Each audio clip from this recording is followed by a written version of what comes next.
We're getting close to the end, so excited to kind of be here as we're kind of wrapping up the day. I know we have NASA coming up, after me, which is, it isn't a bad follow-up whenever you can say you're going before NASA. But excited that that you, Nikki, you put this on. I've been going to South by Southwest for about 6 years now, and it doesn't feel the same. Actually, my Facebook feed just keeps feeding me all of these memories of the great times that we had there in the South by Southwest community. So I love that we were able to put this together. And for me, part of the, for those that don't know me, I'm a digital futurist, full-time keynote speaker. And by full-time, I mean unemployed keynote speaker at the moment, since there are no offline events. But no, I work with brands on telling their story and embracing not only digital, but kind of the harmony between the online digital world and the human interaction. And so the topic that we kind of planned on talking about was digital empathy. And that's actually one of the big keynotes that I give full-time as part of my job. But what I was sitting here through a lot of the sessions today, and a lot of the speakers that were part of the sessions today are good friends of mine. I've been able to share stages with them as well as meet them in person. And part of what I was thinking about today was, we're living in times that are unprecedented. And as marketers, I think we've unfortunately used the words unprecedented fairly often, but I think for the first time we actually have a scenario, a world that is unlike anything we've ever experienced before. And so rather than doing the slides, I saw that Jeff didn't do slides, and I have a whole deck that I built out for my digital empathy talk.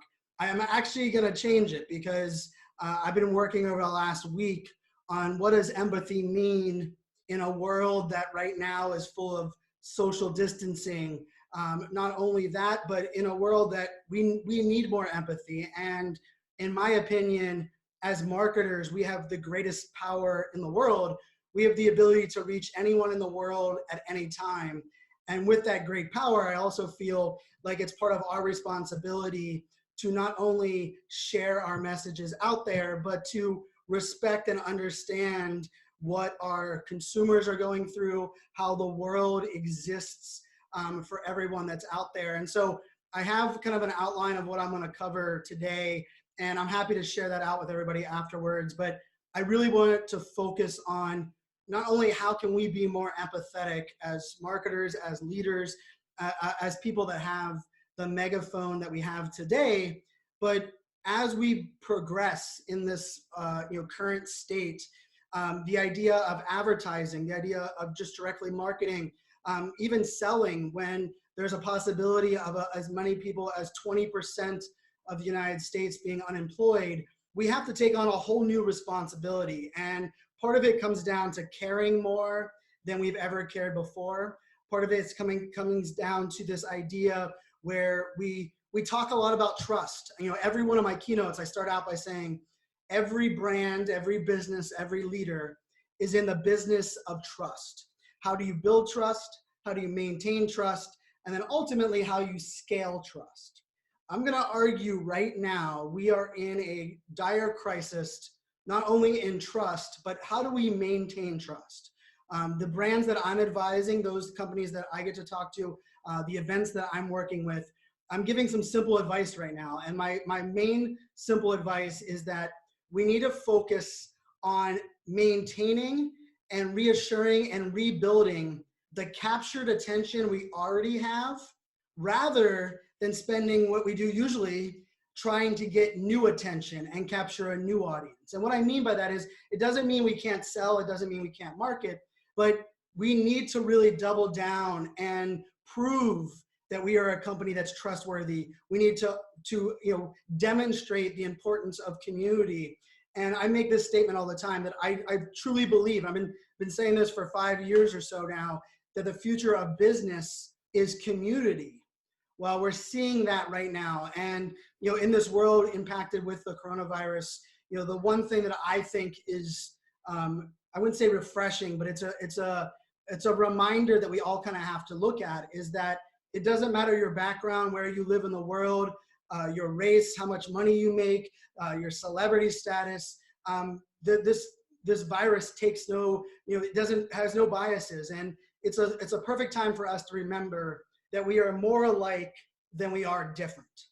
And if we can take that premise to realize that our customers are more like us than they are, different from each other, and if we can take the idea that we need to focus, and especially in these current times, of talking with our audience, not just at our audience, we're going to we need to kind of get through this together. And so when I look at empathy, and I like to use the phrase digital empathy, and really what I mean by that is how do we use the tools around us? And digital empathy is the talk I've been giving for a couple years. It just happens to be right now the only form of empathy that we can give is via digital. And one of the things that I'm kind of known for is that I talk a lot about, social media will never replace what we do offline. It will never replace a handshake. But if you invest in it, you understand it's important, you use it for listening and engaging and caring about others, it gives you the chance to have more handshakes and turn handshakes into hugs and selfies. Well, in this current day and age, we can't even get 6 feet in front of each other. And so when we think about this idea of digital was our gap, it wasn't replacing what we did offline, it was giving us the ability to amplify the great things that we are doing. Well, now in this world where we're not even working with our coworkers, our customers might be out of work, or they might be unsure how they're going to pay their bills. I know for me, I had 14 events to speak at over the next 2 months, and they were all canceled. And I'm a dad of 3 girls, and these are things that weigh on us. And so when we look at empathy for today's the current moment that we're in, and that's why I didn't want to use any of my old slides. I actually probably will never give that same presentation again, because the world is unlike anything it ever was before. I want to kind of just set the groundwork, and the three of the pieces that I think are extremely important when we're starting this out, because I'm a big believer in what you're doing in the digital landscape as a business should be about growing your business. I'm a .com, not a .org. I'm about making money in the actions that I'm doing. Now that doesn't mean I don't spend time caring and listening, and I'll kind of focus on that. But I'm going to kind of start that conversation, or start this out by just simply saying that we need to look at this and say, first of all, empathy inspires creativity. Now I will say, to kind of set that groundwork, empathy is this human phenomenon that allows us to truly feel and understand what someone else is going through, and not only what they're going through, but why they're going through it, how they're going through it, how they got to that certain place.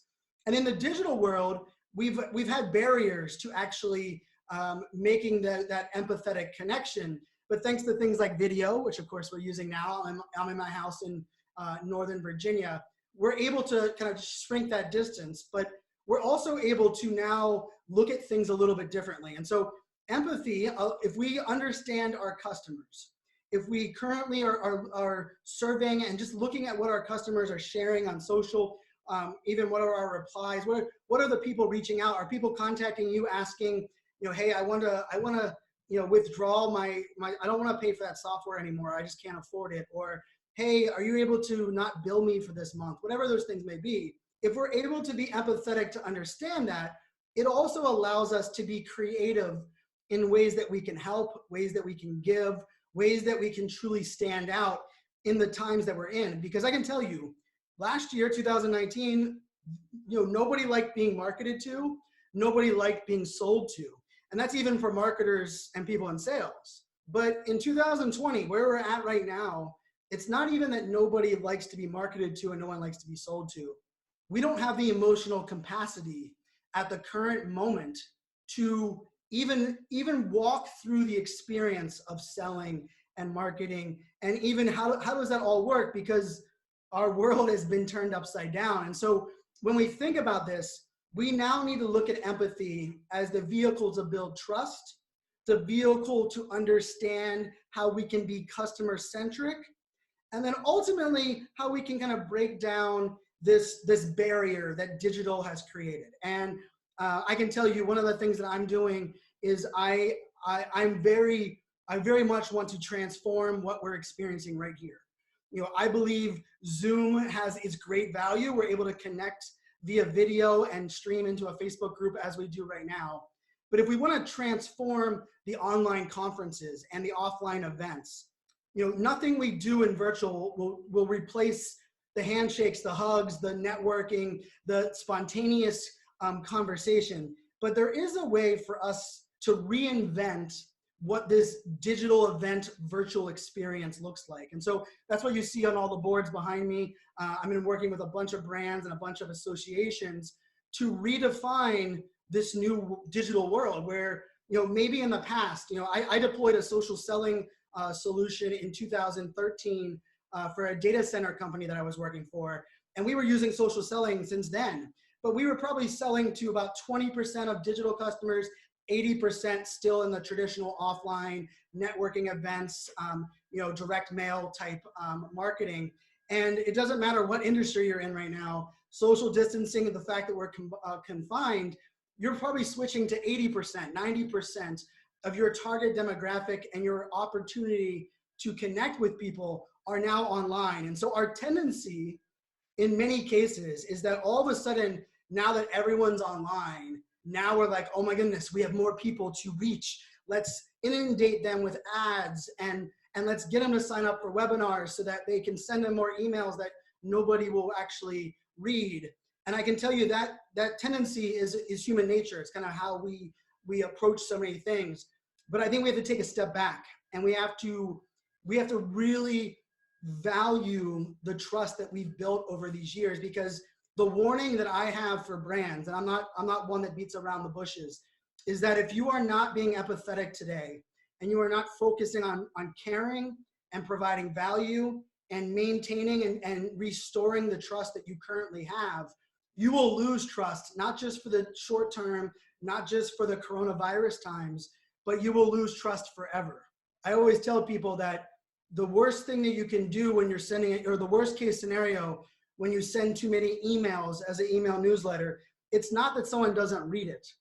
It's not even that someone unsubscribes. It's someone that blocks you from all channels, unfollows you from social media, and determines that you are no longer trustworthy to them because you don't value their time. You don't value the experience that they are looking for. And so this is something we have to factor into everything we're doing.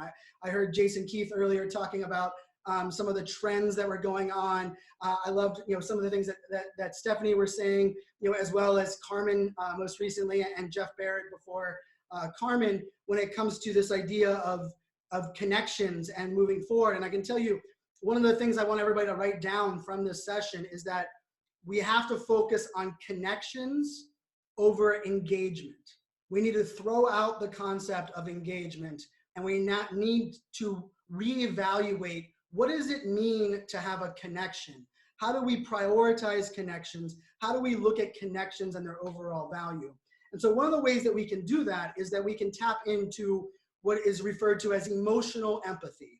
And really what emotional empathy is, and one of the great examples of this is right now on your social channels, when someone, or in marketing as a whole, when someone asks you a question, our simple gut reaction is to answer the question based on the context that we are given of the question. But if we want to be emotionally empathetic, we need to start asking ourselves, why is that person asking that question at this moment?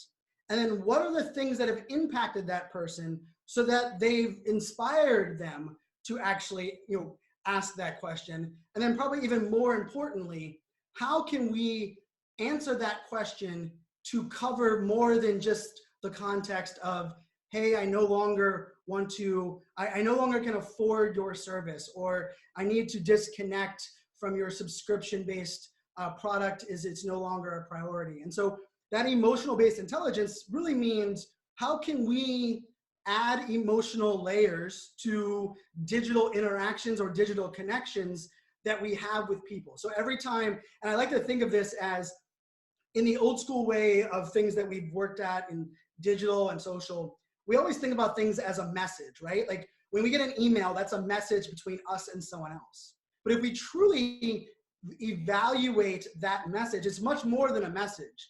It's actually an active connection, and the email is where we facilitate conversation. And one of the great examples of this is I work with sales teams. When they're in their CRM system, they should have a list of where does this person prefer to communicate? When was the last webinar that they watched? How many social media channels of ours do they currently follow? Have they ever attended a live event of ours? Do they promote our products without us asking? All of these things allow us to build a, kind of that portfolio of that connection so that we can really facilitate a conversation. I've always believed that social media is about being social, and it more so today than it's really ever been before. And so that first one that we have to factor in is what we're referring to as emotional empathy.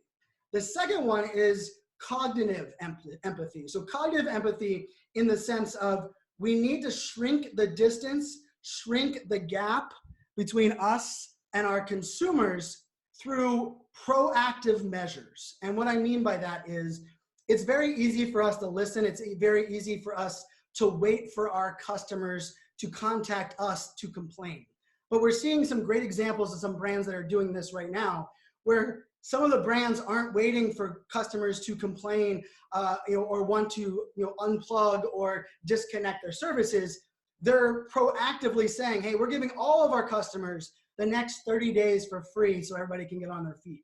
That proactive empathy, that idea that we understand what you're going through. And I can tell you the word we is the most important, right? It's not, you guys are going through this. It's we understand what we are all going through.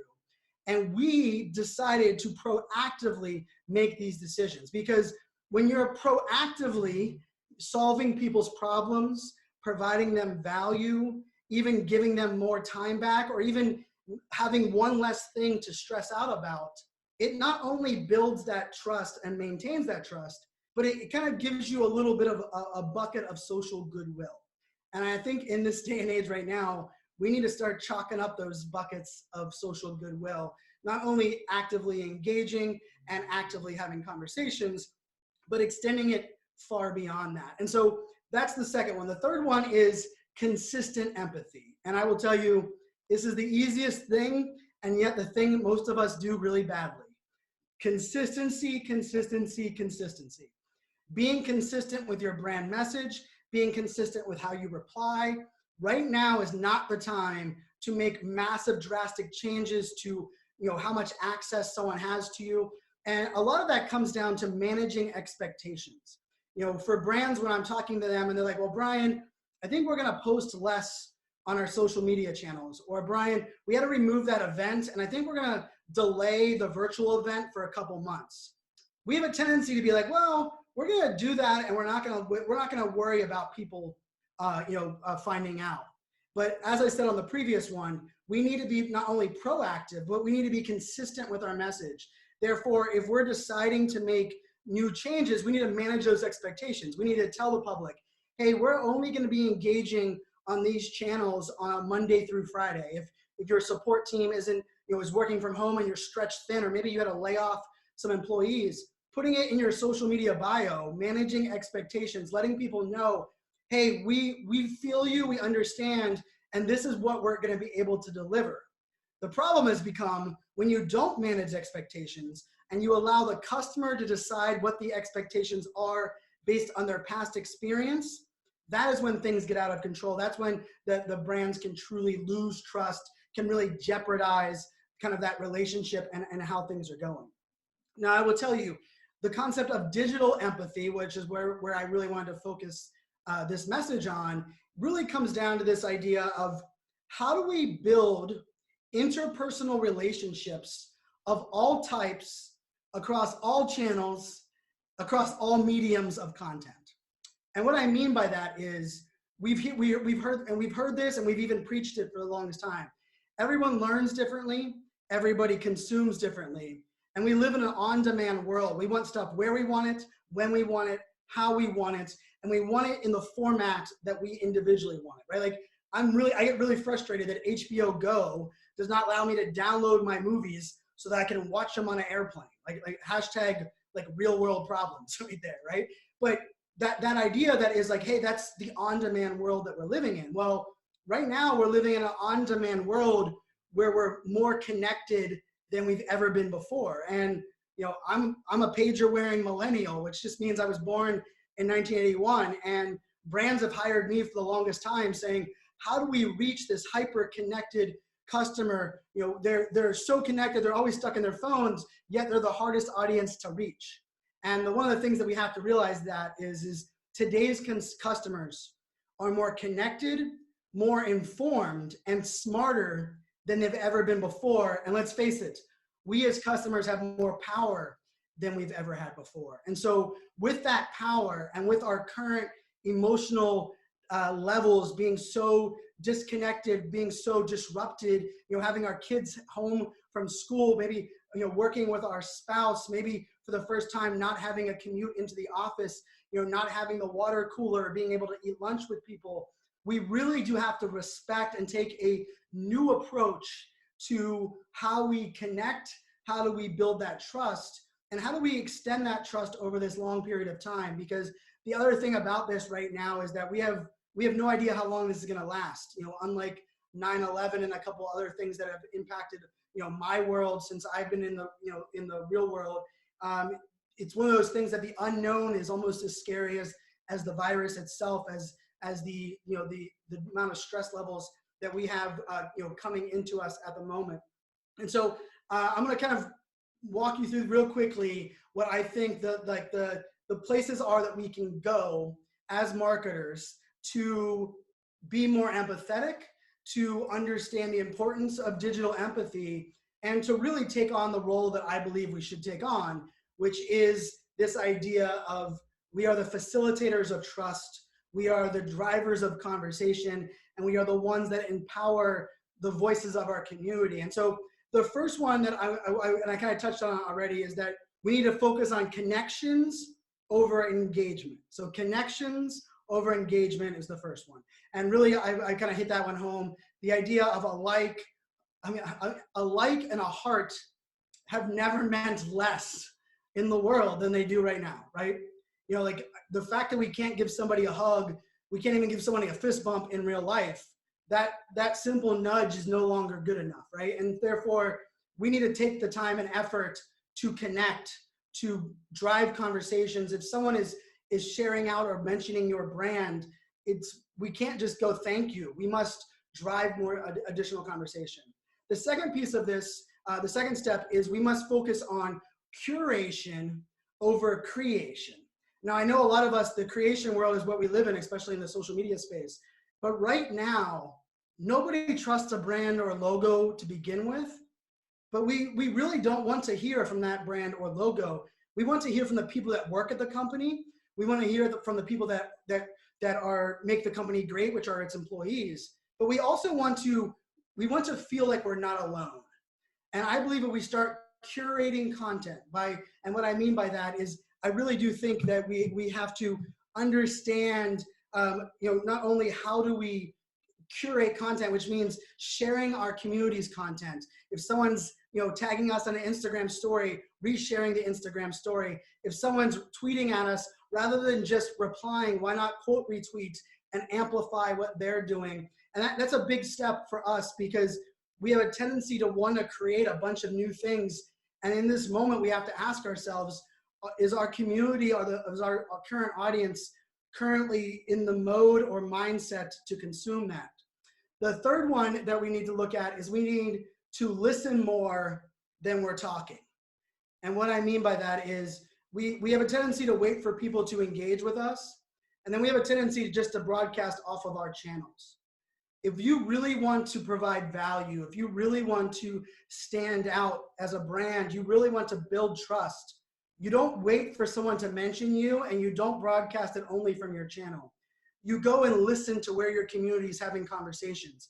If they're joining a Facebook Live or maybe they're having a coffee talk on Zoom, jumping in there and just saying thank you. Maybe going to their Twitter page and replying with a gift card without them having to mention. This idea of really extending beyond the old way of just telling and selling and marketing is something that we must do. The next one I have is that we must educate over market.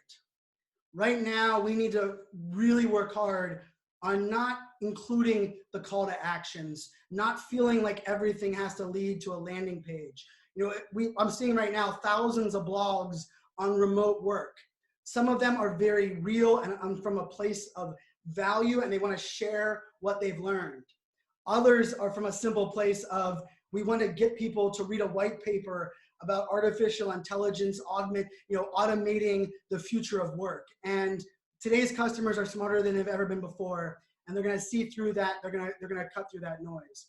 And then the last one, and probably the most important, is we need to help and care more than we sell, right? And I think that's a pretty easy one to put out there. And when the clients come to me right now and say, Brian, what should we be putting on our social media?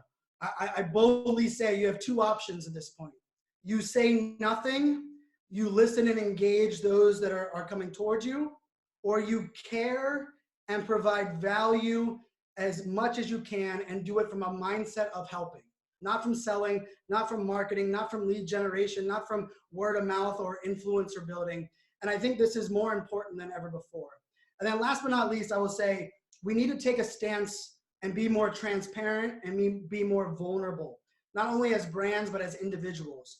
And I will tell you, one of the things that I really believe in is that the more transparent we are, the more access we give people to who we are, what we're about, the things that we are going through as a company. If your company is going through tough decisions with layoffs and making those hard, hey, we're cutting hours, we're shifting things around. There's never been more of a time for us to be vulnerable and transparent, because we can all agree that the world needs to be more empathetic, but I also think we have to take it upon ourselves. And so I will put this challenge out to everyone here that's listening. If we want to make the world a more empathetic place, our problem is that we sometimes say, I want to change the world. But that changing the world looks too grandioso, right? Like, how do we change the world? We're just one person. And that comes with empathy as well. It's like, how do I make the world a more empathetic place? I'm just one person. I'm gonna give you the answer. The answer is actually in what we do ourselves. If we allow people to be empathetic towards us, if we give them access, if we're more transparent, if we're more vulnerable, if we tell our authentic story, or if we, press the damn button, which is my mantra, and we put ourselves out there, we allow people to be empathetic towards who we are. And think about it this way. If each person, each one of us that are watching this, we each allow people to be more empathetic towards us, together we're going to make the world a more empathetic place. So I challenge everybody to take that notion and embrace these uncertain times, and hopefully we shrink the distance, we get through this together, and we do it from a place of empathy. I'm a bold believer in this is the start of us remembering that we're much more alike than we are different, and together we're going to change the world. And those that are changing the world are up next with NASA. So it's a pretty cool segue for me to jump off. And thank you, Nikki, for having me a part of this. Nikki, you're a community leader putting this together, for all of us to come together. These are the things that truly build empathy, and I really appreciate you having me on.